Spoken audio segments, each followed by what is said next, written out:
Mr. Muktesh Chandra.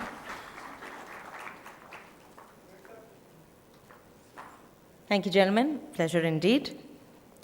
Moving forward towards our next keynote speaker, I'd like to invite on stage Dr. S.K. Nanda, Additional Chief Secretary, Home Government of Gujarat. Let's put our hands together as Sir joins us on stage.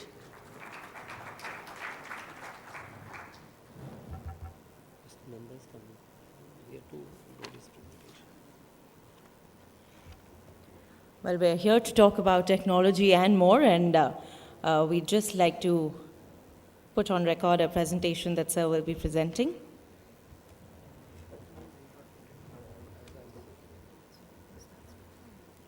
Sure. I'll do it from here. If I need, you just keep it open. Just keep it open. If necessary, I'll do it. Okay.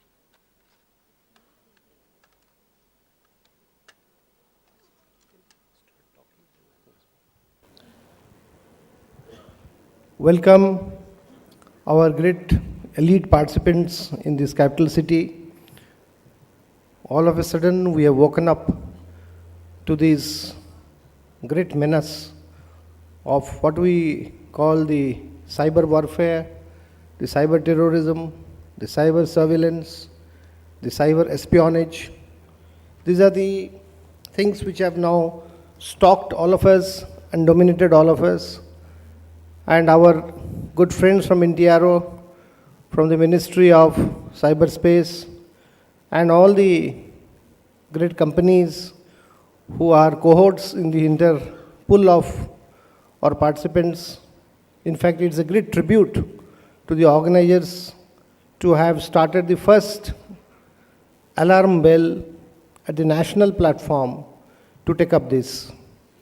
I have no doubt a presentation which is a part now of the property of the organizer, which I wanted to show.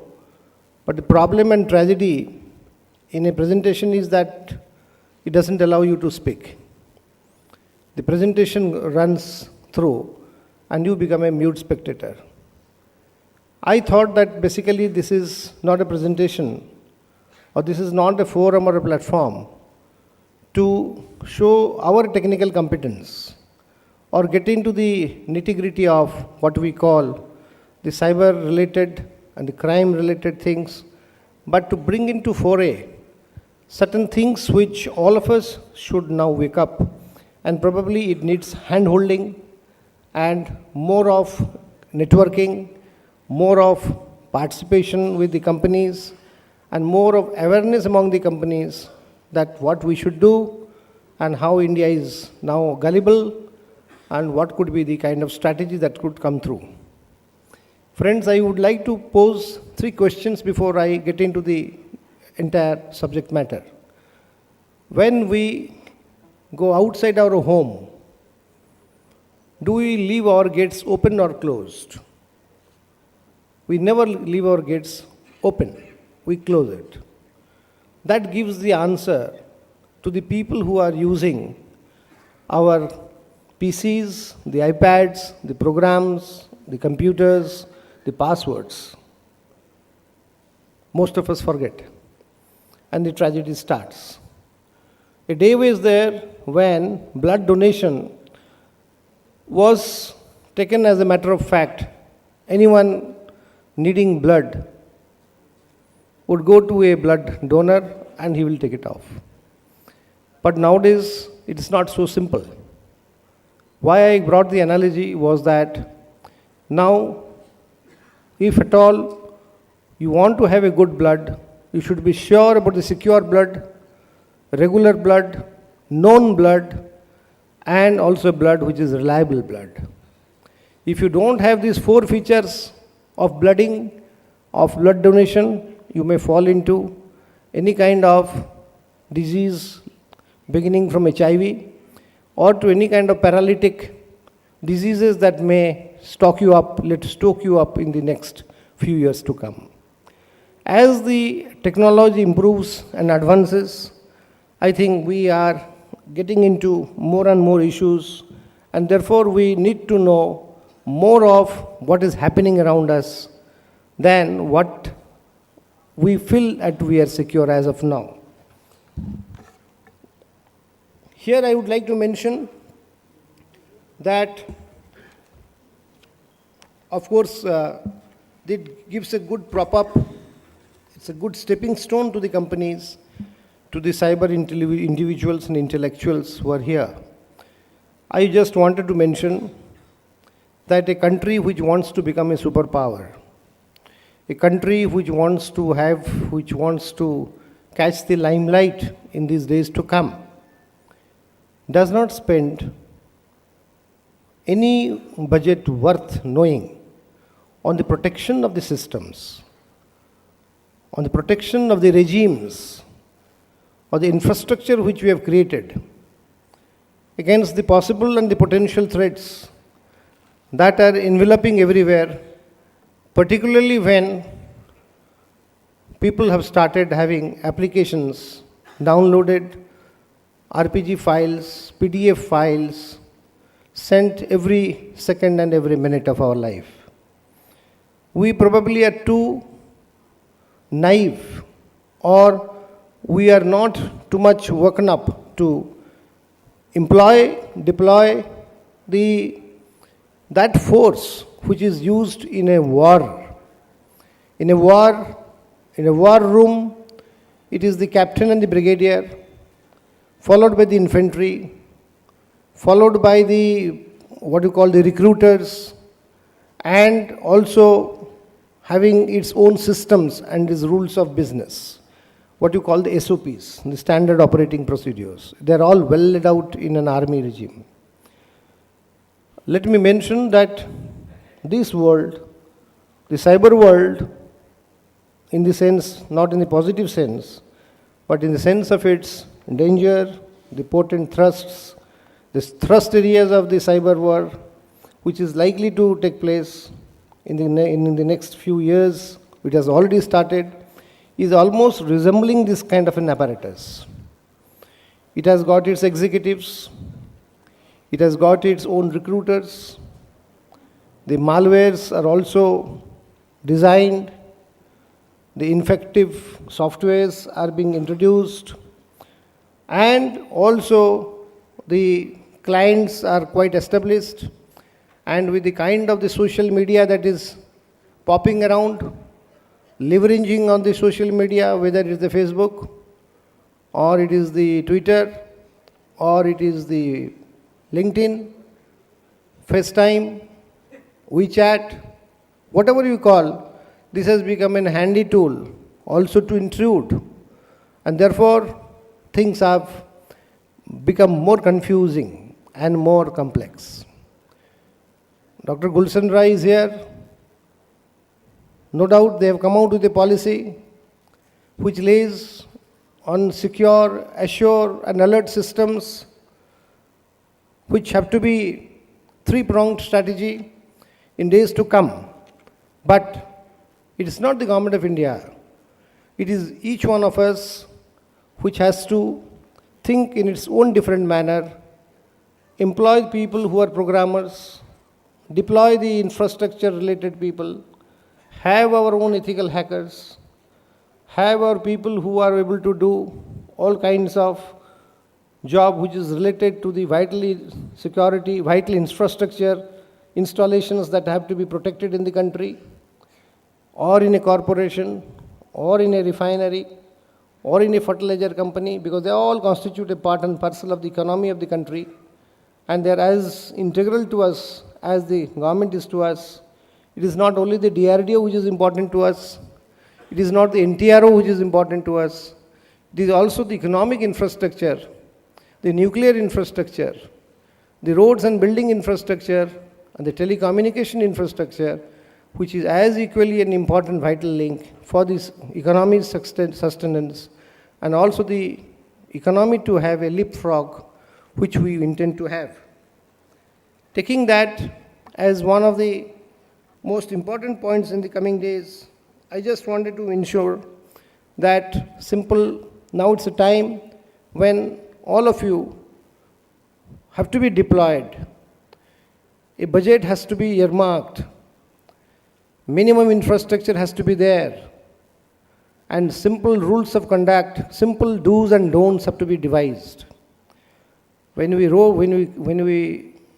walk on the road, there are simple rules of the road, traffic. When you go into a picture hall, there are certain SOPs to be performed. There are certain do's and don'ts to be done. But owning an infrastructure or getting the logistics of these cybers and not practicing any kind of do's and don'ts has probably exposed us to more vagaries and more of problems which we are not able to really capitulate. We are really very naive in doing it, and we are not doing it. Someone was mentioning simple things like using the mnemonics for the people who are at home, for the ladies at home, the women at home, the wives who are at home but not doing, but basically they're using as an application. The mnemonics helps us to have all kinds of our passwords which have got a variation in digits, titles, songs, easy to capitulate, easy to remember, and they can be changed from time to time.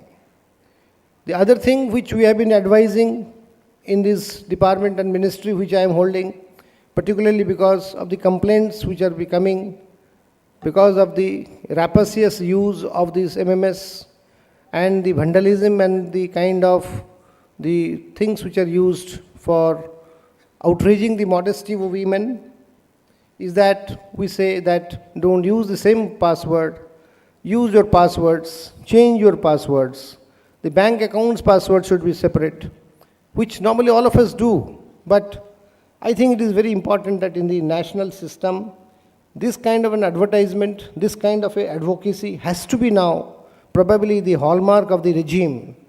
And no matter whosoever, wherever, and whenever he is posted or wherever he is working, all of us have to dive into this kind of a program, advocacy, to see that the basic rules, the basic tenements, the basic norms for dealing with any kind of such behavioralism have to be made a common phenomena and household application.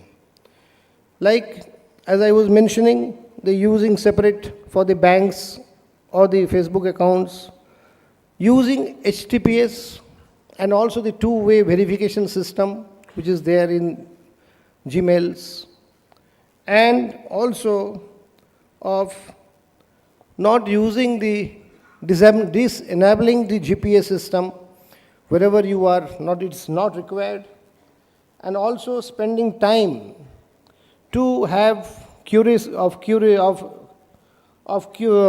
the privacy features in the settings of our own applications, of our own domain names. We never spend time in doing it, and we leave it to others to do it. Most of the officers, barring a few, do use the passwords themselves. That is a fact. In a system where we are currently owning, it has not exposed us to any kind of risks. But I'm telling you, this is more private than the privacy of lives which you have at homes. So these kind of small things which I think are very integral to the entire system of cyber intrusion has to be a hallmark of our entire country at every forum, in every level, at every individual, and in every home which is using, it has to be there. Whether it is a defense organization or whether it is a government organization, whether it is a commercial organization or whether it is an organization dealing with marketing and branding. It has to be told about the dangers. Friends, I would like to mention that an automobile industry, when it has come in different parts of the world, it has got its own other paraphernalic features. It has got a mechanic, it has got a warranty shop, it has got different parts, replacement people, suppliers, it has got a servicing area, It has got a accident breakdown areas. It has got some kind of a registrations to find out the lifetime of the vehicle, whether it is in full form or not.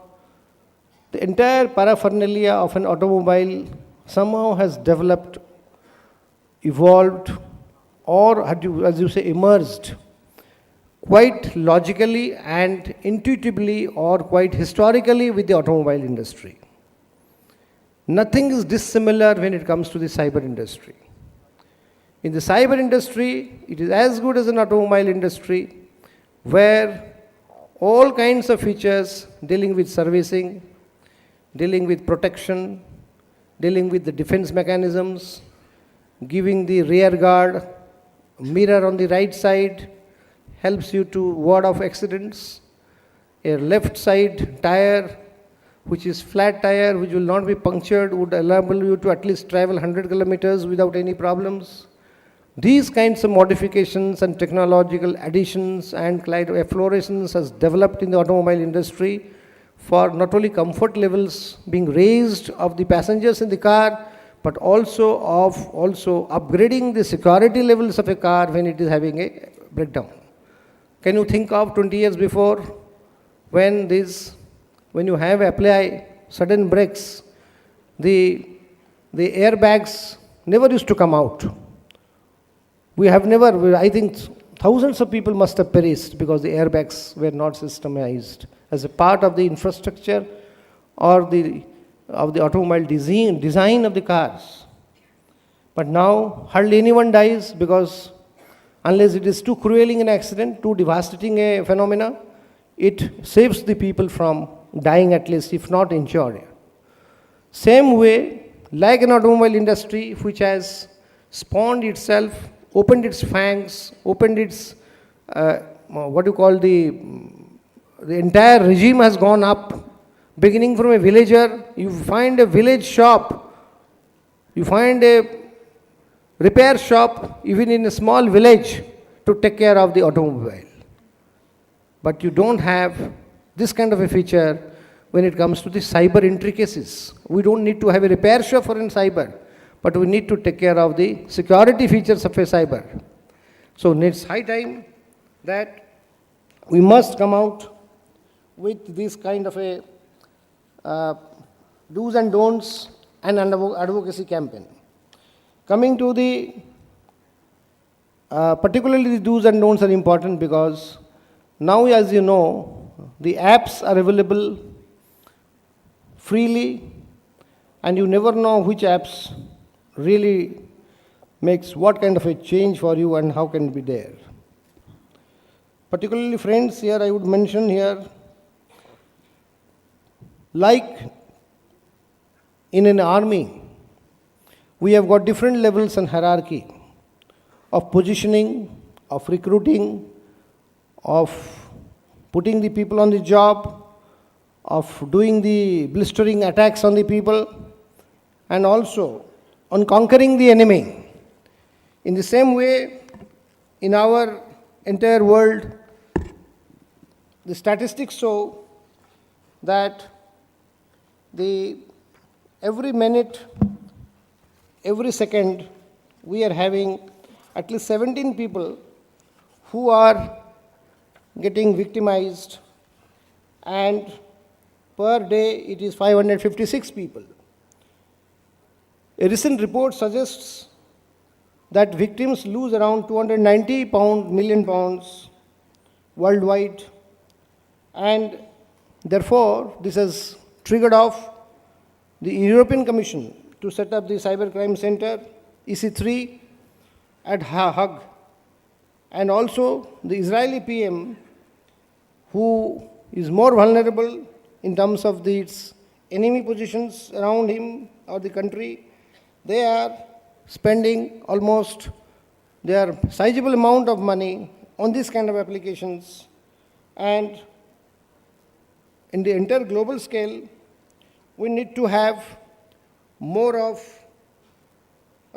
expenditure, because last year, 2011, it was 60 billion pounds, and therefore we need to achieve in our own country This kind of securing the IT infrastructure, particularly of the vital and important strategic installations, by providing the intelligence and creating counter-response mechanisms which would be particularly applicable to the threats to be posed, which is being posed to power plants, refineries, air, rail, road transport, logistics, state, private-owned industrial units, etc. The second step, which Dr. Gulshan Rai has already taken up, but I think it needs to be replicated, implemented in a big way, and that is the advocacy, creating an awareness. The awareness and the sensitization. It has to be a continuous process of communication to people of the state on how to prepare for countering the cyber threats in their day-to-day life, whether it's a school, college, adult, or a girl, child, or a senior citizen. And finally, preparing the state police force, because some of our officers who are here, they're quite aware of it, and we are also taking care of that.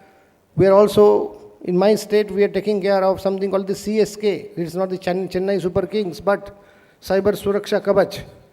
So when we said CSK to Dr. Gulshan Rai, he said, whether it's a Chennai Super King which has come here. So I said, no, it's Cyber Suraksha Kavach, which we are trying to implement. So in that, we have laid emphasis on one thing, that there would be a group of people on the left side who would be technology providers, there would be programmers, there would be infrastructure people, there would be network security people, there would be ethical hackers, there would be people who would be dealing with the hardware installation and some software. And on the right side would be chosen people who would be from the police and also from the IB, who would be trained, given the details, tracking the IP addresses, finding the ABCD of each and every event, getting into the source code, getting into the details of each and every phenomena, and they would be trained, and they would be trained substantially in a manner that they would be able to train the others who are basically not very educated in terms like all of you are, all of us are, but for this single-minded application, they will be able to explore and go into the roots of it and at least come into the details of it to find out, to check and to attack, because there are agencies which are now which are professionally attacking. You know, in the cyber world, there is an agency, there are agencies throughout, whether it's in Canada, whether it is in Eastern Europe, whether it is in Australia, whether it's in Europe, or whether it is in the Eastern Africa, Kenya, Tanzania, Nigeria. These are the countries which immediately surface in your mind. But the point is that these are the software people who start infecting. In what manner? They are of late, which we have seen in the context of Gujarat, we have found out that there are certain open portals which are doing advertisements. People can join. But those open portals are basically veiled portals for detecting you, for tracking you, and for finishing you off. Now, there has to be some kind of a this malware or anti-spyware or some kinds of features which have to be thought of. People have to be educated about it, and therefore it has to be prevented. Similarly, the support forums, the illicit software, there are certain portals which are transmitting the illicit these illicit software. They're propagating the support forums for helping you. And also, whenever there is a payment kind of a thing for selling and branding and marketing, the payment rates and etc., etc. So this the entire espionage and tracking starts. And the whole game starts. Even in the search engine optimization attempts. This is another feature which is being also thought of, like in command to the army. The search engine optimization attempts and also the poisoned PDFs are also a new feature, which is also a threat to all of us. Mind you, friends, we are also one way or the other getting too much social oriented and joining the clubs, the social networks. And as I said, We never distinguish between a social network and a professional network. We all reveal all our personal data on the social networks, have 100% vulnerability and exposure risks. We don't do any risk analysis. And therefore, the target intervention of the opposite party becomes more successful, and the need assessment of that fellow also becomes also successful. He needs you.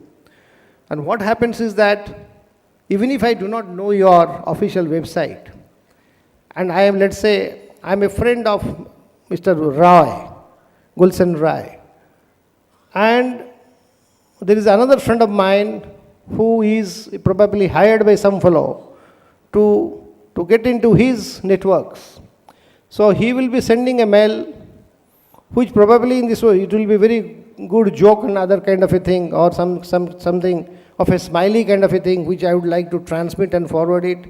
And in the process, he would be able to get all the details of the person, because he is a part of the group now, of the social group, and these social group details are exposed, and there is an analysis being done.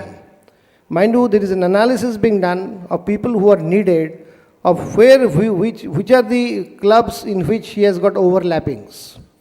There is a separate group which is trying to access which and how many sites this person is available, and who are his friend circles, whatever his exposure details, and they probably do this entire work like research like we employ the PhD scholars. Researchers are put on the job, like the people we do in the DRDO. In the same way, these people they do. And there are attack agencies which do have these frontal attacks on important and vulnerable persons, and that becomes a great risk to us in the coming days. Knowing all this, as I have said, and I have compared this to the blood donation, because I took an example from the blood donation to find out that blood donation is not so simple and easy as you can think of. There is an hibernation time of a blood donor.